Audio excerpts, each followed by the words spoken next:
G'day everyone, welcome to Hook, Line and Sinker for 2009. It's great to be back. Nick, a huge show in store for everyone tonight. We're going to catch a Mako shark. Looking forward to it, honey. Yep. You know more than anyone how much I love shark fishing. I've actually got a bit of a story to tell people on the show today, so we should get going. Got a bit of a Jaws. Oh, this is nice. Look what I'm putting up with. Yeah. Let's go fishing, folks. Would you like some beef jerky? This is the hospital. Cashew nuts. Listen to that! Ah, we're on! Have a look at that. Oh, nice fish! Oh, look at that! Woo!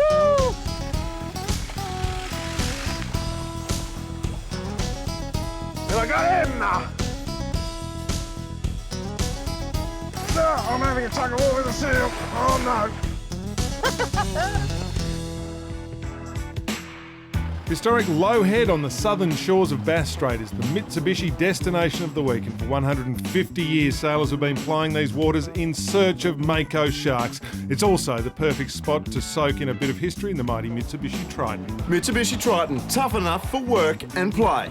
Yep, Lowhead, one of the many gateways to Bass Strait, and where we're going to leave from today, Nick, to catch a Mako shark. Now, it is a miracle. You walk, you're up and about. I walk, I talk, and most importantly for a person who's had his jaw wide shut for 6 weeks, I now eat. Yes, something other than soup. Indeed. You had a small mishap over the summer. I'm an air crash, an air disaster survivor, Hardy. I know today's all about shark fishing, but we better tell you the story so everyone's on the same page. We had summer holidays. Yes. Mine went something like this. Well, this is where my interesting summer story begins, this sort of paddock here, which is on Flinders Island in the middle of Bass Strait. Now, it's not only a paddock, it's also an airstrip.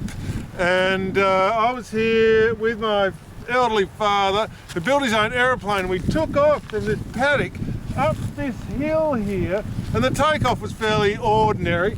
And then we landed in that paddock over there on that hill. And the landing was less conventional.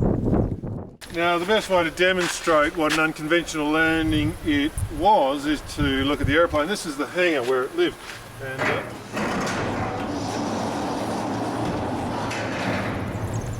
And if you come in here, you get some idea of my adventurous time here on Flinders Island. This is the remains of what used to be a little aeroplane called a Savannah, and it's bent now. And this is where I was. This is my seat here. If you come and have a look in here, you can see where I spent quite a bit of my summer holidays bleeding in there. Anyway, that's why they call me Jaws. Yeah, it was interesting times. When I heard, I must be honest, all I did, Nick, was laugh. Could uncontrollably laugh. And then the media went mad. They did. The local media had stories on you for, a month. To be a D-grade celebrity in Tasmania, quite an experience. The Woman's Day magazine wanted to do a story on you, but then pulled out or something when they found out that you were D-grade. Don't even go there, I'm still gutted. Woman's Day. Not interested in my story now because I survived. However, it's time to get serious, Hardy. Hopefully my face during the course of the series will get more and more normal. Not as lopsided. But shark fishing here in Bass Strait. Now, for years the Victorians have been at this game, and it didn't take long for Tasmanians to kind of put 2 and 2 together that the sharks, the Mako sharks, would be available here. Correct. They turn up when the bait turns up, when you get these arrow squid, which we should catch today, and you get big barracuda, and I reckon that's what they're here eating. And out of all the hundreds of species of sharks that cooter around the world worldwide, there is one above all others that is a prince among game fish, and that is the Mako. It is something special. Because they don't even look like a shark. They look like, they have the body of a marlin, and then they've just got the teeth of a shark. Yeah. So they jump, they run, they fight. So hopefully we can get one today to show you. The shark fishing begins with burleying, which I'm doing here. Menial task, bang the pot. But you've also got an adjunct. Yeah, this is just tuna oil And we used to just tip that into the pot as you were banging away, but we found that we were going through heaps and heaps of it, and it's quite expensive. So now, put it in an old water bottle, just simply punch some holes in it over the side of the boat so it doesn't go everywhere. Stuff. Just a couple of holes like that, and it just hangs off a bit of fishing line. Throw it in the water, and it'll just drain out there quite continuously all day. Perfect. So get a slick and thrift from you. That's exciting. I've never seen you concerned about thrift. I don't even know what the thrift is.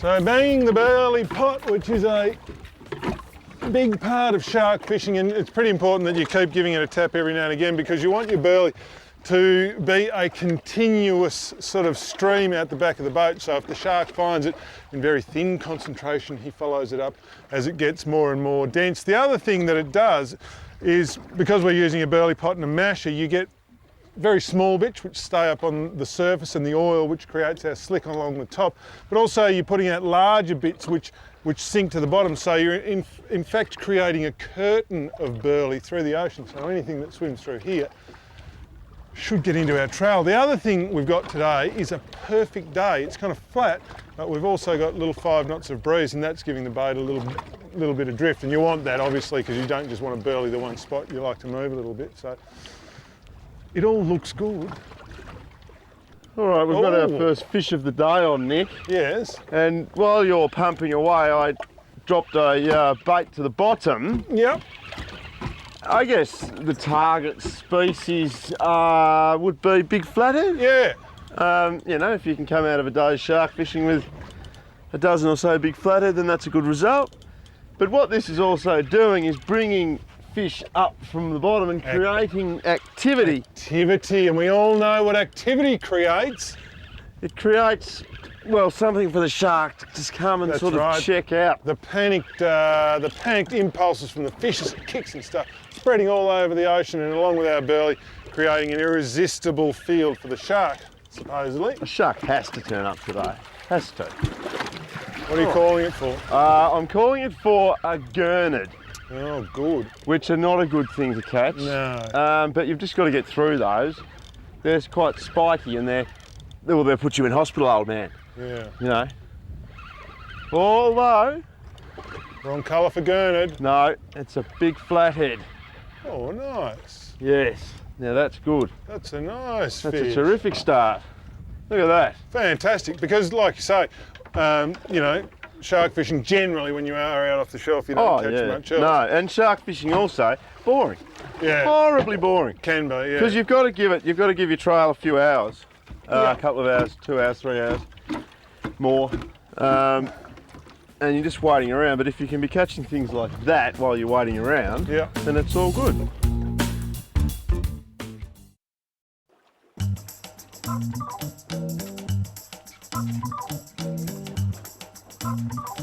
I'm on, Nick. What do you got there, Hardy? Cooter, and I tell you what. This has been something of a saga. Oh, he's only a little one, that's why. Oh, the amount of tackle that we've just thrown over the side, sinkers bitten off, big jigs bitten off. Hardy went to the trouble of putting a nice bit of thin wire crimp with very small loops down to one of those big jigs, bitten off. Bitten off. Something off the bottom. Not a monster though, I don't think. Can get it up among all the cooter, that'll be a good result. Oh. This, while you're doing it, you know that squid jig we threw out? And we just left it there for the squid to come and go. Yeah, that's been bitten off. Yeah, the cooter bit that off. Yeah. So, as much as we're cursing, because you can't really throw anything in the water without catching a cooter, it's a good sign for what we want, the ultimate prize being a Mako Shark. And nice flatty, Nick. Nice little flatty, Ant. Yeah, and on. That was just at the back of the boat. Oh no, and gone. Oh, look at that! And on again. Oh, there's a fair few of those things down there. No wonder Nick's having shall we say, trouble flathead fishing because they just keep on biting everything off. But this is Now, all right. barracuda, these the kind of you know, anglers in the southern states generally have a bit of a love-hate relationship with the cooter. Some people don't mind them and will actually eat them and stuff like that. And years ago, you know, there used to be an industry in cooter fishing, the old cooter boats. You know, you see them in Port Phillip Bay, those funny little sort of sailboats. Yeah, little wooden thing. Yeah, but they got heaps of bones in them. Yeah, I wouldn't eat them, wouldn't bother. Not when you can catch flathead. Yeah, which or are, you know, better. potentially Mako. Or a Mako Shark, which very is, nice. you know, as good as all of it, yeah.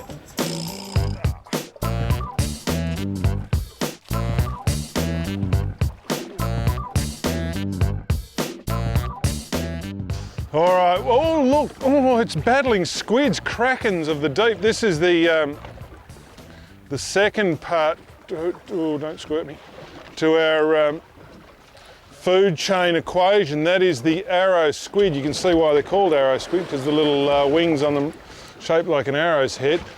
Mako food, Hardy. That's right, Nick. Food for us too. Well, I put him, you got him? Just sort of grab him. Yeah. And he squirts backwards like that. But anyway. Always funny. Yeah, I know. Isn't it? Yeah, Every time. pretty the much. squid squirts, it's funny. Particularly when it hits someone.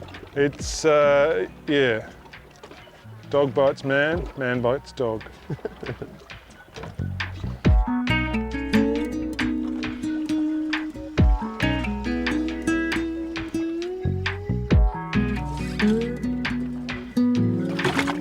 Well, still bashing the burley pot, and this is taking our patience and perseverance to its sort of breaking strain because the sun is about to go down and we haven't turned up a Mako. But astute viewers of Hook, Line and Sinker will notice that we are fishing from the Whitley, the Sea Legend, with the beautiful F200 Yamaha, and they would notice that that's last year's rig. Normally each year on the show we change boats, and that's no different in 2009. But in 2009, well, we're planning something big. It's all about Yamaha, but it is big. All right, welcome back to Hook, Line and Sinker. Now, as we alluded to before the break, Harty, we are about to discuss boats on the show, and specifically what we're going to do for a boat for 09. Big boats, Nick. We're sick and tired of walking around the wonderful marinas in this country with our boat envy, looking at all these nice boats with their Flybridges and the cruisers, and we want one. You don't have to stand tall, but it's time to stand up, and we are going to go on an exhaustive search for the perfect boat for us. Something big, something flash with a Flybridge, probably, you know, that sort of thing. Yeah.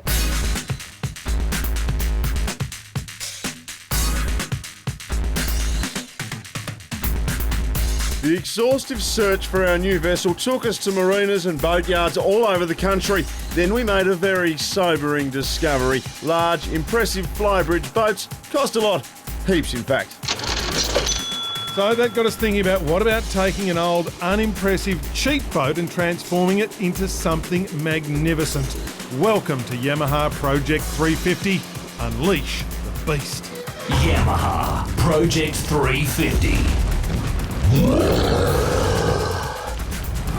Unleash the beast. Yes, meet the beast, an unloved 1989 Bertram 23-foot Flybridge. Our plan is to rip the guts out of Beast and attach to the rear end the world's most powerful outboard motor, the awesome Yamaha 350 4-stroke V8. All we had to do was convince someone at Yamaha it was a good idea. The beast, have a go at it. That's the project, is that what we're working with? That's what we've got to work with, Gibbo. Your thoughts? Got to be joking. Well, hey, Unleash the beast. Correct. We can't stop here, let's get amongst it. Let's do some testing. Would you like to get on board? I cannot wait to get on board. I cannot wait. Across Australia, boats like this are pretty cheap, and that's not because they're bad boats, just that most of them have one or more ageing inboard engines. And unless you're a mechanical miracle worker, that means big bucks and headaches. Whoa. Whoa. Whoa. All right. What do you think about that thing? Well, make a good mooring. Let's ask the question, guys. Yep. To the engine, will it go? Well, it has various moods. Sometimes it goes all right, other times it's less good. To be fair, Beast has a better engine than most craft of this vintage, but still nothing close to the reliability offered by a Yamaha outboard. Well, looking the at the engine, it'd be about 10-year-old. Yeah. What it has got is original manifolds, risers. What we know about those manifolds and risers is they don't have a 10-year lifespan. They have about a 5-year lifespan. So it is a very original engine. We can see some rust marks on there. It's got some water leaks. So what we'll try and do now is we'll identify if it goes. We'll take it for a run. We'll get some information out of it. We'll see how much fuel it uses and what kind of speed we can get. And we'll start looking at how we can pull her out. Good. All clear? Yep. We did manage to coax her into life and ran an extensive set of acceleration, speed, fuel and noise tests right across the rev range. The old Chevy V8 hanging together long enough for us to get a full set of data.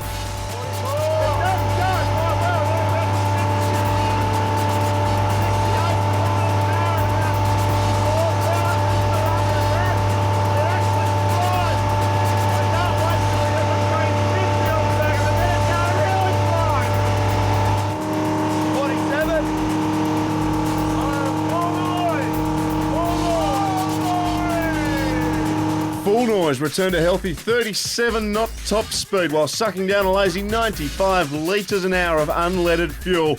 You can find all the performance specs on the website www.hooklinesinker.tv, but suffice to say that after Beast's maiden voyage, even the big boys from Yamaha were sharing the dream. A timber, mate, we could get a guy down here with a bit of sandpaper and some varnish, do a bit of timber work. The dash will have new gauges on it, so that'll clean up beautifully. What we'll get is we'll get some tinted acrylic to go over the top of all the old holes and drill for the new gauges and the new controls. So relatively, $50 in material, and it'll come up smick like new. Welcome back to the show, everybody. It is now officially dark and we have been burleying for officially about 27 hours. Months, it seems like, and it's not looking good, and we're fast running out of light. But thanks to the extensive archives of Hook, Line and Sinker, you don't miss out at home because we can show you what a Mako looks like. Here's one we prepared earlier. All right, when a Mako turns up to the boat, it's one of the ultimate experiences in fishing. See something like that, that's quite extraordinary. He's very interested in our burley pot, obviously. The closest relative to the great white, they just swim around the boat, give it the occasional nibble and wait to be fed a bait. Don't fight that. Then the fun really begins.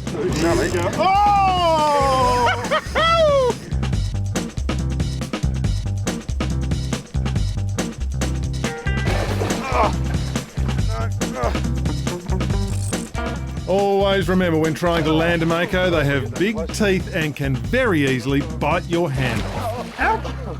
Yes, we cheated, but the Mako is an enigmatic fish. Some days they turn up and some days they don't. But on the day one does, be ready because it's one of the most intense angling experiences you'll ever have.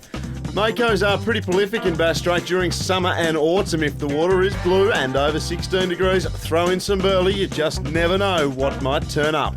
Yes, they are a magnificent fish. Unfortunately, not today. But anyway, there's always next week, Harney. Nothing like episode 1 of the new season, Nick, where we sort of don't turn up what we're after. But that doesn't matter because that's what happens in the wonderful world of fishing. And hopefully we'll see you all again, same time next week.